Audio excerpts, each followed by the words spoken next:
28ویں پارے میں 29ویں پارے میں ہے سورہ جن، اس میں اللہ تعالیٰ نے جنات کی تبلیغ کا تذکرہ کیا ہے۔ ہوا یہ تھا کہ رسول اللہ صلی اللہ علیہ وسلم قرآن مجید کی تلاوت فرما رہے تھے تہجد میں، مسجد جن وہاں مکہ میں موجود بھی ہے، تو جنات کا ایک وفد وہاں سے گزرا، انہوں نے جب قرآن سنا تو بڑے حیران ہوئے، یہ تو بالکل ویسا کلام ہے جیسا موسیٰ علیہ السلام پر نازل ہوئی تھی تورات اور حضرت عیسیٰ پہ انجیل، یہ تو بالکل ویسا کلام ہے۔ یعنی ان کو اندازہ ہوا کہ یہ پیغمبر ہیں، وہ ہو سکتا ہے جن بھی پڑھے لکھے ہوں، یعنی اہل کتاب میں سے ہوں۔ تو وہ اچھا اس میں توحید کا بیان بھی تھا، تو وہ جنات جا کے اپنی قوم کو تبلیغ کرنے لگے۔ اچھا پھر ایک اور واقعہ یہ ہوا تھا کہ جنات جب آسمانوں پہ جاتے تو شہاب ثاقب کے ذریعے ان کا آسمانوں پہ داخلہ بند کر دیا گیا، تو یہ خبر بھی جنات میں پھیل گئی کہ پہلے ہم جاتے تھے کچھ نہیں ہوتا تھا، اب جانا روک دیا جا رہا ہے۔ یہ جو شہاب ثاقب ہوتے ہیں نا، چنگاریاں، اس پہ سائنسدان اعتراض کرتے ہیں یہ تو ویسی رگڑ لگنے سے وہ یعنی ستاروں کی ایک ٹکڑے، سیاروں کے ٹکڑے ٹوٹتے ہیں، رگڑ دگنے سے یہ ہوتا ہے، تو یہ کوئی اسلام کے منافی نہیں ہے۔ اللہ تعالیٰ کسی جن کو مار سکتے ہیں، اس کے فرشتے کسی جن کو مار سکتے ہیں اس کے ذریعے، رگڑ بھی لگے اور وہ جل بھی جائے اور جن بھی مر جائے، تو اس میں کون سا کوئی وہ ہمیں جن تھوڑی نظر آ رہا ہے، ہمیں تو وہ شہاب ثاقب جاتا ہوا نظر آ رہا ہے۔ اور یہ بھی ضروری نہیں ہے کہ جب بھی شہاب ثاقب ٹوٹے تو کوئی جن ہی مر رہا ہو، اس سے اتفاقی حادثہ بھی ہو سکتا ہے۔ یہ تو اسلام نے یہ نہیں کہا کہ جب بھی آسمان پہ آپ کو رگڑتا ہوا ستارے کا ٹکڑا نظر آئے گا تو وہ جن ہی ہے جس کے پیچھے جا رہا ہے۔ وہ بعض دفعہ ایسے ہوتا ہے کہ جنات کا تعاقب ہوتا ہے اس کے ذریعے، تو یہ نبی کے دور میں ہوا۔ اور اس کی دلیل یہ ہے کہ جب قرآن کی آیتیں نازل ہوئی نا کہ جنات نے کہا کہ ہم جب جاتے ہیں تو شہاب ثاقب آتا ہے، تو اس پر کسی مشرک نے اعتراض نہیں کیا کہ یہ تو پہلے بھی آ رہے تھے، اب تھوڑی آ رہے ہیں، کوئی نیا واقعہ تھوڑی ہے، یہ تو پہلے بھی آ رہے ہیں۔ تو جنات نے یہ کہا کہ ہم نے دیکھا ہے کہ ہمارا اوپر داخلہ بھی کیا ہو گیا، منع ہو گیا، تو دنیا میں کوئی بڑا واقعہ ہوا، تو واقعہ انہوں نے دیکھا کہ بھائی یہ قرآن نازل ہو رہا ہے اور یہ کوئی دنیا میں نیا مذہب آیا ہے اور یہ پیغمبر ہیں، تو انہوں نے جا کے اپنی قوم کو تبلیغ کی، جس کا سورہ جن میں تذکرہ ہے۔ تو تبلیغ میں انہوں نے یہ الفاظ کیے کہ وَأَنَّا لَمَسْنَا السَّمَاءَ فَوَجَدْنَاهَا مُلِئَتْ حَرَسًا شَدِيدًا وَشُهُبًا، ہم پہلے کی طرح جب آسمانوں پہ جاتے ہیں تو ہم اس میں پہرے دیکھ رہے ہیں اور شہاب ہے، پتھر ہے جن سے ہمارا تعاقب ہو رہا ہے، تو یہ کچھ کام ہوا ہے۔ آگے کیا کہتے ہیں؟ اِنَّا لَا نَدْرِي، ہمیں نہیں پتا، یہ جو دنیا میں عجیب سا کام ہوا ہے نا، لا ندری، ہمیں معلوم نہیں ہے، اشر ارید بمن فی الارض، کہ جو لوگ زمین میں رہتے ہیں ان کے ساتھ برائی یعنی شر کا ارادہ کیا گیا ہے، ام اراد بہم ربہم رشدا، یا اہل زمین کے جو رب ہیں اس رب نے ان کے ساتھ خیر کا ارادہ کیا ہے۔ آپ کا آئی کیو لیول اگر اچھا ہوتا تو مزہ آ جاتا آپ کو۔ ترجمے سے بات سمجھ میں آئی؟ وہ کیا کہہ رہے ہیں؟ ہمیں نہیں پتہ یہ جو نیا واقعہ ہوا ہے، اہل زمین کے ساتھ برائی کا ارادہ کیا گیا ہے، پیسو وائس، فعل مجہول، یا اللہ نے ان کے ساتھ خیر کا ارادہ کیا ہے۔ بھائی یہ بھی کہہ سکتے تھے کہ ہمیں نہیں پتہ کہ اللہ نے ان کے ساتھ خیر کا ارادہ کیا یا شر کا ارادہ کیا ہے۔ شر اور خیر دونوں کی نسبت کس کی طرف کرتے؟ اللہ کی طرف، کہ پتہ نہیں اللہ اب انسانوں سے اچھا چاہ رہا ہے یا کوئی عذاب آنے والا ہے یا کوئی کچھ اچھا ہونے والا ہے، ہمیں نہیں پتہ لیکن کچھ ہونے والا ہے۔ نہیں آ رہی بات؟ ارے بھائی جنات کو جب یہ واقعہ ہوا نا، اوپر جانا بند ہو گیا آسمانوں پہ، تو جن آ کے آپس میں گول میز کانفرنس بلائی، انہوں نے بولا کہ بھائی کچھ کام عجیب سا ہو رہا ہے، کچھ ہو رہا ہے، یا تو کوئی بہت اچھا ہوگا یا کچھ برا ہو رہا ہے، یعنی کچھ نہ کچھ تو ابھی کائنات میں نیا ہوگا، اس زمین پہ کچھ نیا ہوگا، بمن فی الارض، اہل زمین کے ساتھ کچھ نیا ہونے والا ہے۔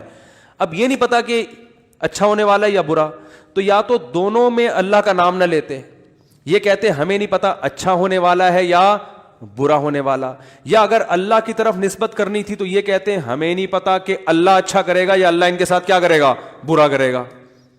بھائی جو بھی کرے گا اللہ ہی کرے گا نا، یا تو اللہ کی طرف منسوب کرو اچھائی کو بھی اور برائی کو بھی، کہ ہمیں نہیں پتا کہ اللہ نے جو آسمان میں پہرے لگا دیے ہیں تو اب اللہ کا ارادہ ہے کہ اہل زمین کے ساتھ کچھ بہت اچھا کرے گا یا اللہ ان کو سزا دے گا، کوئی برا ہوگا ان کے ساتھ۔ لیکن جنات کا انداز دیکھو، وہ کہہ رہے ہیں جب برائی کی بات آئی تو اللہ کا نام درمیان سے غائب کر دیا۔ اشر اریدا، اریدا جو میرے تفسیر کے لیکچر سن رہے ہیں نا اسپیچز چینل پہ, ان کو پتا ہے اریدا اکریما کی طرح ہے, پیسو وائس, ارادہ کیا گیا ہے. کس نے کیا یہ نہیں بتا رہے, کیا تو اللہ نہیں ہے. برائی کا ارادہ کیا گیا ہے زمین والوں کے ساتھ, یا اللہ نے اچھائی کا ارادہ کیا ہے؟ اب آئی سمجھ میں؟ اب بھی اگر نہیں سمجھ میں آیا تو آئی کیو لیس لوگ ہیں آپ لوگ. پھر وہی پہلی ہے کہ وہ جو سیٹھ صاحب تھے نا, بے وقوف تھے, اپنے شاگرد سے کہہ رہے ہیں, اپنے ملازم سے, کہ ایسی پہلی پوچھ کہ اس کا جواب میں بتا سکوں, ورنہ بے عزتی ہو جائے گی نا. اور اگر نہیں بتایا نا میں نے اس پہلی کا جواب, تو میں تجھے چھوڑوں گا نہیں, تیری گردن اڑا دوں گا میں. اب پہلی پوچھ لیکن آسان, تاکہ میری عزت بھی ہو جائے کہ بھائی سیٹھ نے پہلی کا جواب دیا ہے, جب جواب دوں گا عزت ہوگی, بھائی بڑے ذہین ہیں آپ. تو آہستہ سے اس کو کان میں کہہ دیا کہ ایسی پوچھنا کہ مجھے جواب اس کا آ بھی جائے, اتنی مشکل نہ ہو. اب یہ جو ملازم تھا نا, یہ گرو کہتے ہیں نا اس کو, گرو کہتے ہیں کیا, چیلا کہتے ہیں, چیلا یا چیلا, بچہ بڑا ہوشیار ہے ماشاء اللہ, چیلا. تو وہ چیلا کے اب سوچنے لگا کہ یار ایسی پہلی پوچھو کہ بہت آسان ہو. اب اس نے پہلی سوچ کے آیا, سرائکی میں یہ لطیفہ ہے اصل میں, دیکھو ہک چانٹ مرے سا سدھا تھیا ویسے, یہ میں نے ایک لفظ سیکھا ہے ابھی سرائکی کا. اب کسی کا مطلب نہ پوچھنا, وہ چماٹ لگا دے گا آپ کو کھینچ کے. دیکھو ہک چانٹ مرے سا سدھا تھیا ویسے, ٹھیک ہے نا. تو یہ کسی سے کہنا نہیں, ورنہ کوئی گارنٹی نہیں ہے, ٹھیک ہے نا. تو وہ جو تھا نا, اس میں اس نے پہلی سوچی, اس نے کہا حضور, اب مجھے پوری سرائکی تو آتی نہیں نا, وہ ہمارے حضرت سرائکی میں سناتے تھے یہ لطیفہ, وہ مزہ سرائکی میں ہی ہے. خیر, ہک مخلوق ہے, پونچھ گھمیندی ہے, چولہے کے گرد گھومدی ہے تے میاؤں میاؤں کریندی ہے بھائی. پونچھ بلی ہے نا, سب کو پتا ہے بھائی, اور چولہے کی گرد اکثر گھومتی ہے, اور آخر میں کمبخت نے یہ بھی بتا دیا کہ میاؤں میاؤں کریندی ہے, کہ یار ایسا نہ ہو یہ کوئی شیر اور چیتا کو لے آئے. اب یہ کھوپڑی اس کی کام نہیں کر رہی نا, آئی کیو. اب یہ گھنٹہ بیٹھ کے سوچ کے کہتا ہے یار کس مصیبت, کہہ رہے ککیڑ مرغا نا. اب یہ جو چیلا تھا نا, اس نے بولا اگر میں نے بول دیا نا کہ یہ غلط ہے تو میری تو ایسی کی تیسی. اور یہ تھا ڈیڑھ ہوشیار. یہ اگر یہ کہہ دیتا کہ جی یہ جو ہے کیا نام ہے صحیح جواب دیا, تو اس کو یہ شبہ تھا کہ جو میرا گرو ہے وہ کہے گا کہ یہ شاید 2 نمبری کر رہا ہے. تو اس نے بڑی چالاکی سے ایک کام کیا, اس نے بولا حضور لگتا ہے کسی نے دسیا ہے, یعنی اتنی مشکل پہلی میں نے پوچھی تھی اور آپ نے بالکل درست جواب دیا, یہ کسی نے یقیناً آپ کو بتایا ہے. تو جواب کہتے ہیں نہیں, عقل کی دوڑ ہے, عقل کی دوڑ ہے بھائی, ادھر کیا ہے یہ, عقل کی دوڑ ہے. ہمارے ادھر ایسی پڑھتے تھے, عقل کی دوڑ ہے, عقل کی دوڑ ہے بھائی یہ. تو میں نے اتنی ڈیٹیل میں آپ کو بتایا, اب بھی سمجھ میں نہیں آ رہا کہ جنات کیا کہہ رہے ہیں, انا لا ندری, ہمیں نہیں پتا, اشر ارید بمن فی الارض, کے زمین والوں کے ساتھ شر کا ارادہ کیا گیا ہے, ام اراد بہم ربہم رشدا, یا رب نے خیر کا ارادہ کر لیا ہے. تو کتنی تمیز ہے جنات میں, ہے وہی. حالانکہ شر کا ارادہ بھی اگر کیا ہے تو اللہ نے کیا ہے, خیر کا ارادہ بھی کیا ہے تو کس نے, لیکن قرآن جنات کے ان الفاظ کو نقل کر کے, قرآن نا سمندر ہے, بہت سارے مضامین قرآن میں ہوتے ہیں, ایک ایک آیت میں بہت ساری چیزیں نکل رہی ہوتی ہیں. تو یہاں یہ جہاں یہ بات ثابت ہو رہی ہے, تبھی تو فقہا نے بیان کیا نا کہ قرآن اور حدیث سے استدلال 4 طریقوں سے ہوتا ہے, عبارت النص, اشارت النص, اقتضاء النص اور دلالت النص. 4 طریقے ہیں جہاں سے فقہا قرآن و سنت سے مسائل نکالتے ہیں, جو اصول فقہ میں پڑھائے جاتے ہیں. جو آج کل جو نئے محقق آ رہے ہیں نا مارکیٹ میں, انہوں نے ان میں سے کوئی اصول بھی نہیں پڑھا ہوتا. تو اس سے یہ بھی پتہ چل رہا ہے قرآن تمیز بھی سکھا رہا ہے ہمیں کہ جنات سے تمیز سیکھ لو, ہمیشہ شر کی نسبت اپنی طرف کرو.